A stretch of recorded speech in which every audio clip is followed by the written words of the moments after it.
बिस्मिल्लाहिर्रहमानिर्रहीम। अस्सलाम वालेकुम दोस्तों, उम्मीद करता हूँ आप बिल्कुल ठीक ठाक होंगे। दोस्तों आज 12 नवंबर सन 2024 और दिन है मंगल का।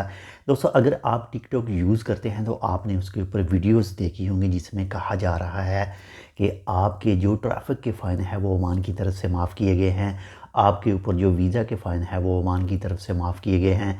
और मज़ीद उन वीडियोज़ में ये भी कहा जा रहा है कि मज़ीद जो है वो ओमान के सुल्तान की तरफ से जो है आपको 50-50 ओमानी रियाल दिए जाएंगे। और ये बेस बताई जा रही है जी 18 नवंबर को जो ओमान का नेशनल डे है इसके हवाले से।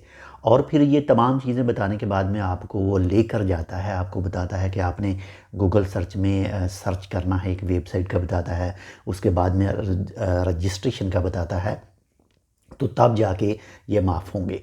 तो ऐसा कोई भी सीन नहीं है, ऐसा कुछ भी, कोई भी इसके हवाले से कोई रिपोर्ट नहीं है, इसके हवाले से कोई कुछ भी नहीं है। वो सिर्फ़ और सिर्फ जो अपने लाइक जो वेबसाइट के ऊपर ट्रैफिक गेन कर रहा है वो इसके लिए आपको झूठी खबर बताता है, झूठा सब कुछ बताता है। ऐसा कोई भी सीन नहीं है, ना ही तो कोई ओमान की तरफ से, ओमान के सुल्तान जनाब हैथम बिन तारिक साहब की तरफ से कोई भी ऐसी रिपोर्ट जारी की है, कोई ऐसा स्टेटमेंट्स किया गया है, कोई भी नहीं किया गया है।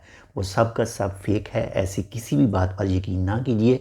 और अगर आपके पास वो वीडियोस पहुँचें तो आपने उसको आगे अपने किसी भी दोस्त के साथ भी शेयर नहीं करना है। अगर आप उसको करेंगे तो आपके ख़िलाफ़ भी जो है वो कानूनी एक्शन लिया जा सकता है। अपना भी ख्याल रखिए, आपके साथ जो अटैच है उनका लाजमी ख्याल रखिएगा।